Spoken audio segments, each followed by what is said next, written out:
Hello, my dear students. Once again, I welcome you all to my online classes. And students, today we will be starting a new chapter.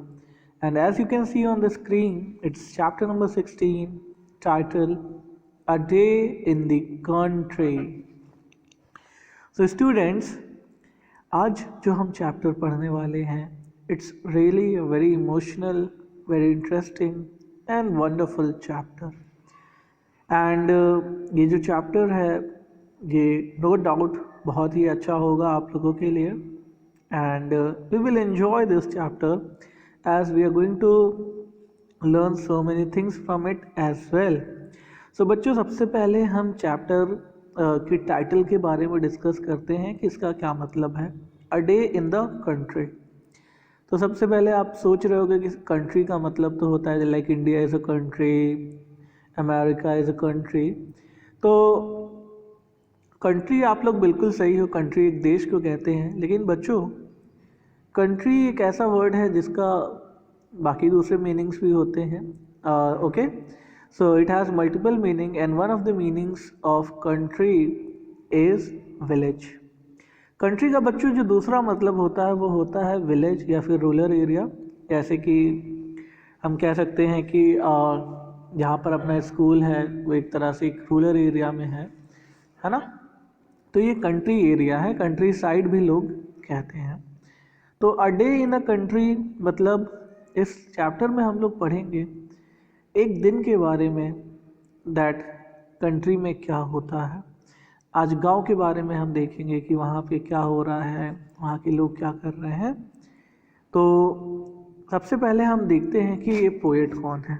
Okay, इस story को कोई ordinary poet या author ने नहीं लिखा है. It's written by Anton Chekhov, जो कि रशिया के बहुत ही पॉपुलर पोएट हैं या ऑथर हैं. उनके बारे में हम पढ़ते हैं. You can see the picture of Anton Chekhov as well. Anton Pavlovich Chekhov, 1860, 1904. 1860 means he was born in 1860s and he was died in 1904. Means he lived only for 44 years. Wow. Legends die early, yes. तो एंटन Chekhov Russian play right हैं, short story writer भी हैं. And he is considered to be among the greatest writers of short fiction in history. इनको सबसे महान माना जाता है शॉर्ट स्टोरी राइटिंग में, जो कि फिक्शनल होती हैं, मीन्स इमेजिनरी होती हैं. Some consider Chekhov to be the founder of modern short story. He is known as playwright particularly for The Seagull, Uncle Vanya, Three Sisters and The Cherry Orchard.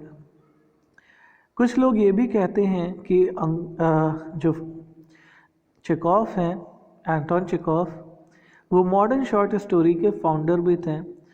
उनको अपनी place मतलब जो उन्होंने drama वगैरह लिखा था उसके लिए भी ये बहुत फेमस है. उनके कुछ फेमस ड्रामास के नाम है, प्लेस के नाम है seagull, uncle Vanya, three sisters and the cherry orchard. Chekhov is also famous for the Little Trilogy, comprising 3 short stories, The Man in Case, Gooseberries and About Love. इन्होंने short stories का collection भी बनाया था जिसका नाम था the trilogy, जिसके अंदर the man in case, गूसबेरीज and about love ऐसी स्टोरीज के कलेक्शन थे. ओके, तो बच्चों, आज जो हम स्टोरी पढ़ने वाले हैं वो एक विलेज की कहानी है, एक गांव की कहानी है. और इस कहानी में बस 3 ही कैरेक्टर्स हैं. एक छोटी सी गर्ल है जो कि सिर्फ 6 इयर्स की है और उसका नाम फ्योक्ला है. फ्योक्ला या रशिया में नेम ऐसे ही होता है. और फ्योक्ला का एक बड़ा भाई है जो कि 8 साल का है और उसका नाम डैनिल्का है. और इसी गांव में एक और आदमी है जिसका नाम ट्रिनिटी है और वो एक कॉबलर है. कॉबलर मीन्स जो जूते वगैरह बनाते हैं, पॉलिश करते हैं. तो बच्चों, यहाँ पे मैंने कहा था कि ये स्टोरी काफ़ी ज़्यादा इमोशनल है क्योंकि ये दोनों बच्चे, फ्योक्ला एज वेल एज डैनिल्का, जो दोनों भाई बहन हैं, वो अनाथ हैं, वो ऑर्फन हैं.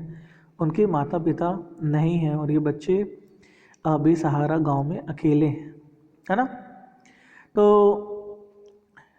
क्या हुआ है कि जो फ्योक्ला है वो ट्रिनिटी को हर जगह ढूंढ रही है गांव में, और गांव में बहुत ही जल्द एक तेज़ आंधी तूफान आने वाला है।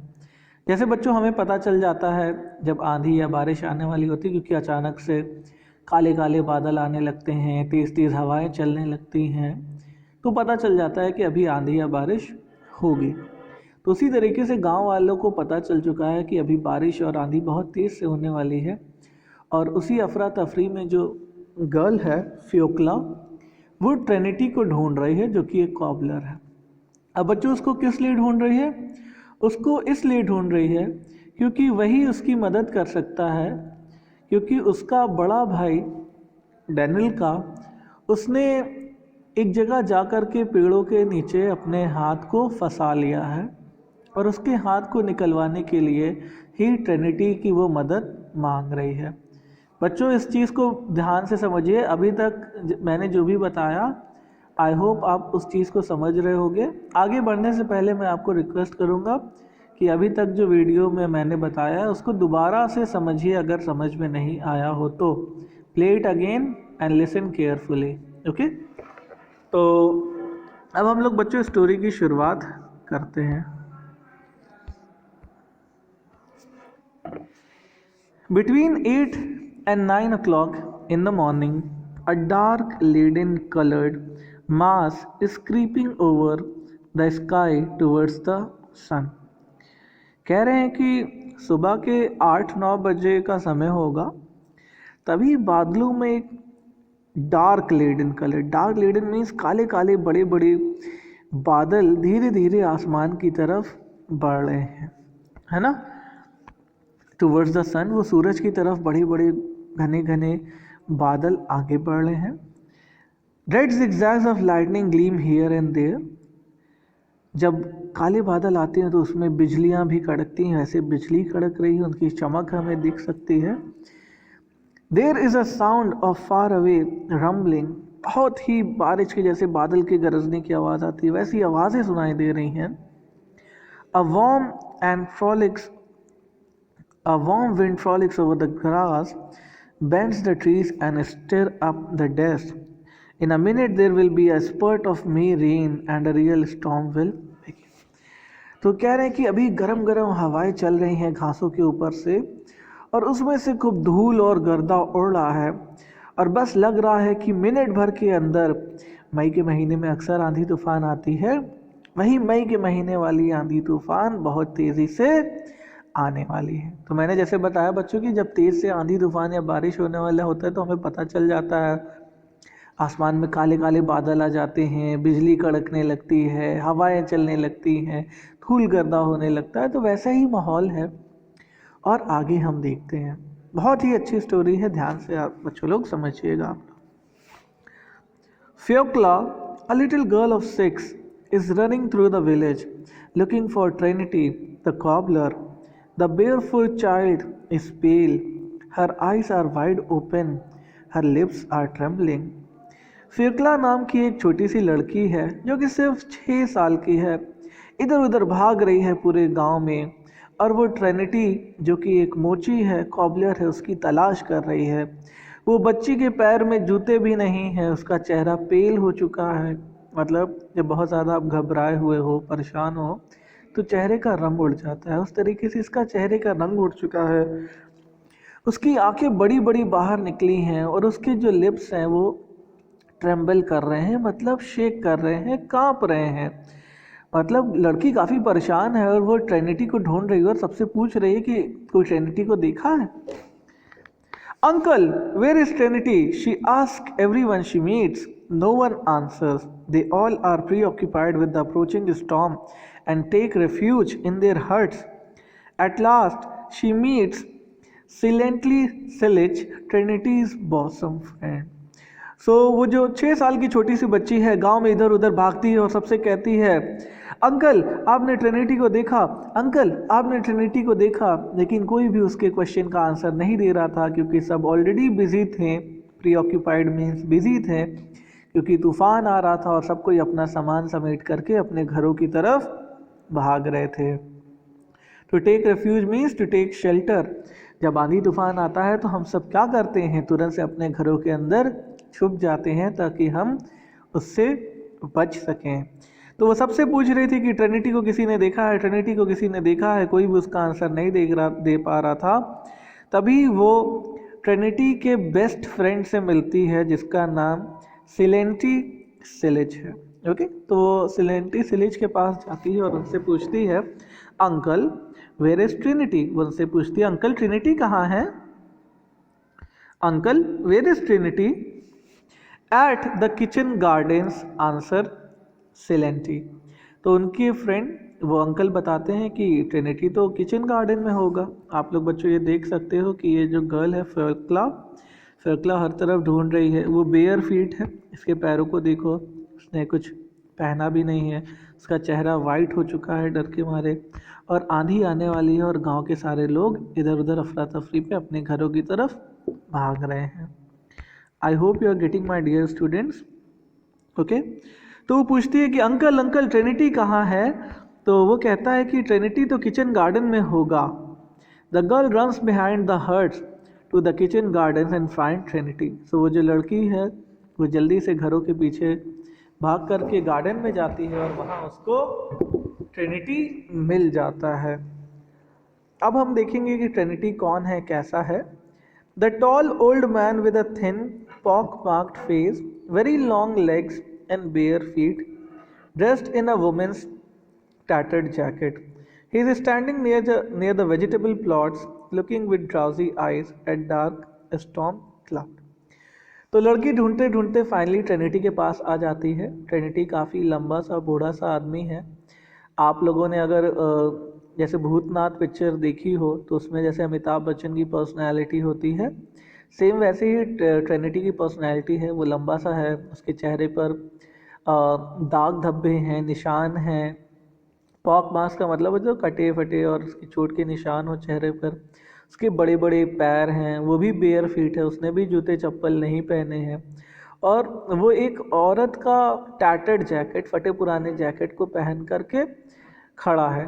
अब बच्चों वो एक कॉबलर है, मतलब गरीब है, उसकी भी कंडीशन बहुत अच्छी नहीं है, तो फटे पुराने कपड़ों को ही तो पहनेगा ना। और वो वेजिटेबल प्लॉट्स मतलब जहाँ खेती बाड़ी होती है सब्जियों की, वहाँ पर खड़ा था और अपनी थकी हुई drowsy eyes means tired eyes से वो स्टॉर्म को आते हुए देख रहा था। Okay, I hope you have understood this much. तो आगे हम लोग देखते हैं। Uncle Trinity, the girl addressed him. लड़की उसको कहती है अंकल अंकल अंकल ट्रिनिटी। तो ट्रिनिटी सुनता है, वो कहता है अंकल डार्लिंग। कहता है क्या हो गया बेटा, क्यों तुम मुझे बुला रही हो। Trinity bends down to Fiocla and his grim face is overspread with a smile. तो बच्चों जैसे ये बच्चे अनाथ हैं, अकेले हैं, वैसे ही ट्रिनिटी भी है, एक बुजुर्ग सा आदमी है जो कि मोची है, गरीब है, और उसका भी शायद कोई उसके साथ नहीं रहता, वो अकेले ही रहता है, होमलेस है। होमलेस का मतलब होता है कि जो घर से बाहर लोग रहते हैं, जिनका अपना कोई नहीं रहता और इधर उधर वो भटकते। तो ट्रिनिटी को जब वो लड़की अंकल बुलाती है, ट्रिनिटी को बहुत अच्छा लगता है। वो उसकी तरफ झुक कर के देखता है और उसका जो चेहरा जो अभी तक काफ़ी सीरियस था, उसको देख कर के वो खुश हो जाता है। आह Fiocla, he says, lisping tenderly, where have you come from? तो जब कॉबलर या ट्रिनिटी Fiocla को देखता है, बहुत खुश हो जाता है। और जो बच्चों यहाँ पर बताया गया है कि जो ट्रिनिटी है, ट्रिनिटी जो कॉबलर हैं, उनके अंदर एक स्पोकन प्रॉब्लम है। स्पोकन प्रॉब्लम की बच्चों जैसे बहुत से लोगों को प्रोनाउंसिएशन में प्रॉब्लम होती है। जैसे फॉर एग्जांपल कुछ लोग सा को शा कहते हैं, जा को जा कहते हैं। फॉर एग्जांपल किसी का नाम अगर उन्हें कहना हो शीशा तो वो कहेंगे सीसा, अगर कहना हो जीशान तो वो कहेंगे जीशान।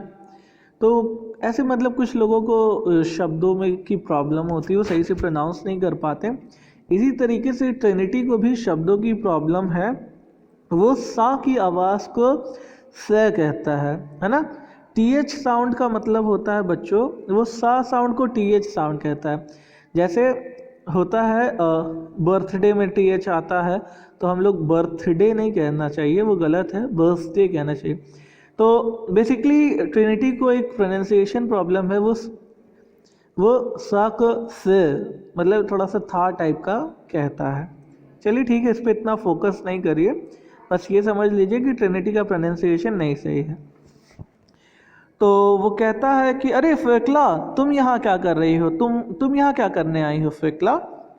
तो वो कहती है बच्ची, अंकल ट्रिनिटी सेज फेकला विद सॉब एंड टगिंग। वो छोटी सी बच्ची रोते हुए और उसके कोट को खींचते हुए कहती है, बच्चों देखिए इसमें काफ़ी कुछ डिफ़िकल्ट वर्ड्स और हार्ड वर्ड्स हैं, उनको हमें समझना होगा। अगर हम उन डिफ़िकल्ट वर्ड्स को नहीं समझेंगे तो हमें स्टोरी में समझ में नहीं आएगा, हमें मज़ा नहीं आएगा, हमें मज़ा नहीं आएगा। ओके, तो इसमें सारे वर्ड्स को हमें समझना होगा बच्चों। तो जो छोटी बच्ची है वो रोते हुए, सॉब करते हुए, क्राइंग करते हुए कहती है उसके लैपल मतलब बच्चों, अगर आप लोगों ने कोट देखा होगा, जैसे स्कूल में आप लोग कोट पहन करके आते हो या आपके भैया पहन के आते होंगे, तो कोट जो होता है वो उसमें पीछे मुड़ा होता है, जो जहाँ कोई कॉलर होता है वो कपड़ा मुड़ा होता है। तो उस कपड़े को खींचते हुए कहती है, अंकल अंकल मेरी मदद करिए, अंकल मेरी मदद करिए, मेरा भाई Denilka, my brother Denilka has an accident, come along. मेरे भाई का एक्सीडेंट हुआ है, मेरा भाई प्रॉब्लम में है। एक्सीडेंट का मतलब होता है कोई प्रॉब्लम होना, कुछ होना। तो मेरा भाई डेनिल्का एक प्रॉब्लम में है, आइए आइए अंकल मेरी मदद करिए। What sort of accident Holi, what sort of accident. तो जो कॉबलर है घबरा जाता है, कहता है अरे तुम्हारे भाई का एक्सीडेंट हो गया, क्या हो गया। होली का मतलब होता है, जैसे बच्चों अगर आपको आपके मतलब आप कभी जब बैड न्यूज़ सुनते हो तो मुंह से निकलता है हे राम, हे भगवान, आय अल्लाह। तो वैसे ही जब उसको पता चलता है कि उसके भाई का एक्सीडेंट हो गया तो कहता है अरे होली कैसा एक्सीडेंट हो गया। तो वो बताती है, in the count's copse Denilka stuck his hand into the hole in a tree and he can't get it out, come along uncle, do be kind and pull his hand out. तो कहती है uncle हम लोग count के मैदान में गए थे। कॉप्स मतलब होता है बच्चों ट्री और बुशी वाला एरिया, जैसे हम कहते हैं कि गांव में होता है ना, तो हम कहते हैं कि इनका बगान उनका बगान। तो कॉप्स एक ऐसा इलाका होता है जहाँ पे झाड़ियाँ और जंगल टाइप का इलाका होता है। तो अंकल हम लोग वहाँ पर गए थे और डेनिल्का का हाथ जो है वो एक पेड़ के छेद में फंस गया है और वो अपना हाथ अब उसमें से बाहर नहीं निकाल पा रहा है। अंकल जल्दी चलिए उसका हाथ बाहर निकलवाने में मदद करिए। How was it put in his hand, in what for, he wanted to get a cuckoo's egg out of the hole for me. तो ट्रिनिटी पूछता अरे उसका हाथ कैसे पेड़ में फट गया, पेड़ में फंस गया, वो क्या कर रहा था उस छेद में। तो जो लड़की है फ्योक्ला वो कहती है कि अंकल अंकल मैंने उससे कहा था कि कुकू, कुकू बच्चों आप सब जानते हो बर्ड होती है, उसके अंडों को निकालने के लिए मैंने कहा था, लेकिन वो उसका हाथ उसमें चला गया और वो फंस गया और अपना हाथ नहीं निकाल पा रहा है। The day has hardly begun and already you are in trouble. तो जो ट्रिनिटी वो कहता है अभी अभी बच्चों सुबह की शुरुआत ही हुई और तुम लोग फिर से किसी प्रॉब्लम में आ गए। Trinity shook his head and said, "Well, what am I to do with you now? I must come." तो ट्रिनिटी कहता है बच्चों क्या मैं कर सकता हूँ, तुम लोग प्रॉब्लम में आ जाते हो, अब चलो मुझे चलना ही पड़ेगा, तुम्हारी मदद और कौन करेगा। सो ट्रिनिटी भी इन बेचारे बेसहारा बच्चों पर तरस खाता है, ये बेचारे अनाथ हैं और वो भी एक होमसिक है, तो वो समझ सकता है कि अकेले होने का दर्द क्या होता है और उनसे कहता है कि चलो बच्चों अब तुम लोग की मदद कौन करेगा, मुझे ही चलना पड़ेगा, और उसके साथ वो जाता है। So I hope students this much is sufficient for you for today and I would also like to tell you कि ये स्टोरी आगे बहुत इंटरेस्टिंग है, इसके 2-3 वीडियोज़ और मैं बनाऊँगा और अच्छे से आप लोगों को समझाने की कोशिश करूँगा। सो अभी के लिए बस इतना ही। I hope you have understood it correctly. अगर कोई कन्फ्यूजन है, कोई प्रॉब्लम है, कमेंट्स में पूछिए एंड वन मोर थिंग, आपकी छुट्टियां शुरू हो रही हैं, क्रिसमस आ रहा है, ठंडी आ रही है. So in advance I would like to wish you all a very happy Christmas. Okay, I hope आप सब क्रिसमस पे एंजॉय करोगे और सोशल डिस्टेंसिंग का भी ख्याल ज़रूर रखना, घर वालों का ख्याल रखना. Thank you so much for watching this video. Please comment your names for attendance and bye bye. Take care of yourselves.